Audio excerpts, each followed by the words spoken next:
Plenty to talk about for the National Party Congress. Improving citizens' lives has been the goal of the Communist Party.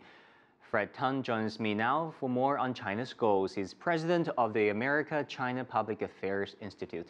Fred, great to have you with us. Great to have you. So many things to talk about, from housing to education to poverty reduction, which have all been the focus of this 19th Party Congress. Let's begin with education. We see this disparity here in China.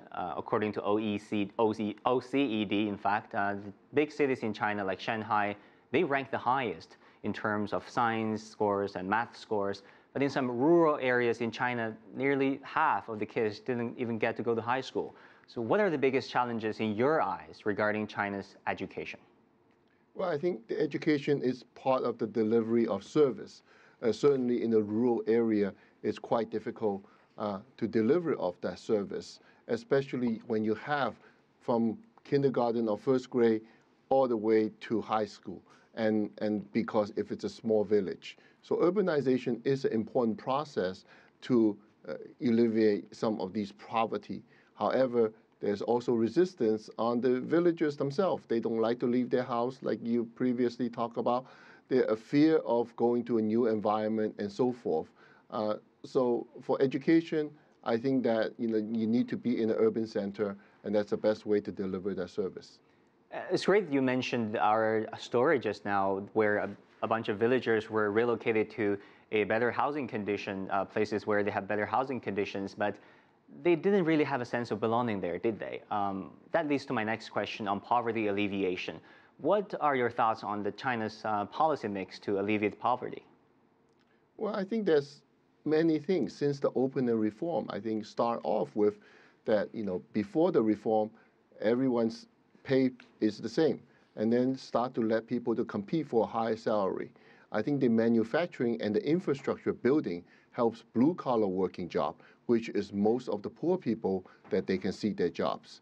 The real estate ownership helps others, even some of the poor people, because they have the real estate ownership that they can turn that into certain assets for themselves.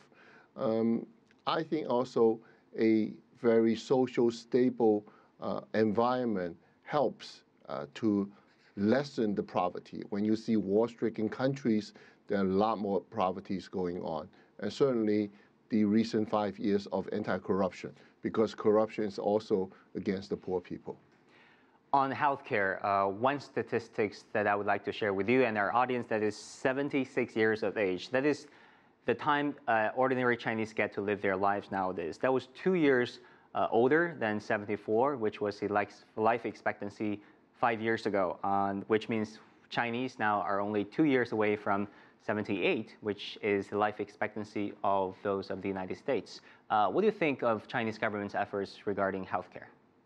Well, I think that increasing of life expectancy of a country also shows its progress.